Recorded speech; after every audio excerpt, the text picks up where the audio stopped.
Hi guys, welcome back. In this example, I'm going to showcase you how to utilize the string functions in Python for the data engineering kind of things. Okay, assume you have two data sets. Okay, one data set contain apple, banana, cherry, and second data set contain orange, grape, melon. Suppose I want to concatenate these two data sets. Here I have created combined data set equal to data set 1 and data set 2.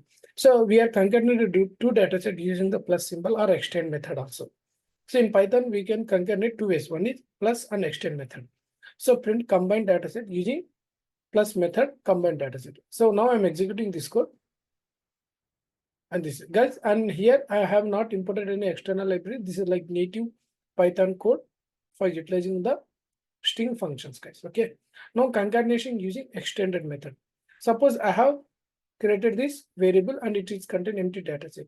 Now I want to utilize combined data extend method. I'm passing the argument as a dataset 1. I'm similar for the dataset 2. Now I'm printing combined dataset using extend method colon combined dataset. Okay, this I'm printing. Now combined data it is given like this: apple, banana, cherry. Same output, right? Here also we're getting same output. Okay, you can also join the dataset using join method. This is a join method, guys, which is helped to join the two dataset. Okay, it's like similar like SQL join we have, right? Here join dataset. I'm going colon, double quotation underscore, and this is double quotation dot join dataset plus dataset 2. Now I'm printing join dataset using join method using join dataset. So now whenever I'm trying to example, in this one output we are getting join dataset using join method apple, banana, cherry, orange, grape, melon. Okay, like this we are getting apple, banana, cherry, orange, grape, melon. Okay, here. Why? With help of I have mentioned the dash here. Okay, this dash will divide the each item. Okay.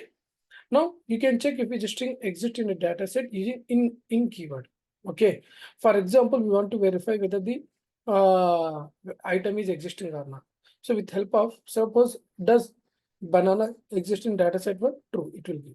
If it is available, it will true. With help of in operator, we can choose. Same for mango I'm trying, it will give false result. Okay. Now you can replace substring in a string using replace method. For example, for I in range length data set, I have used the length function and find out in the length.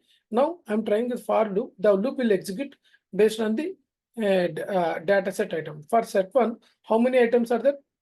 1, 2, 3, right? 1, 2, 3. I guess yes, 1, 2, 3 items. So 3 times the loop will execute and data set to a data set a strip. Removing leading trail white space using strip method. So if you want to remove white space and leading space, you can use strip method. So okay, data set of removing leading and trail space, we are getting data set. Now this is the output for the orange, grape, melon. Okay. So this is the example, guys. Actually, guys, I was telling data set 1.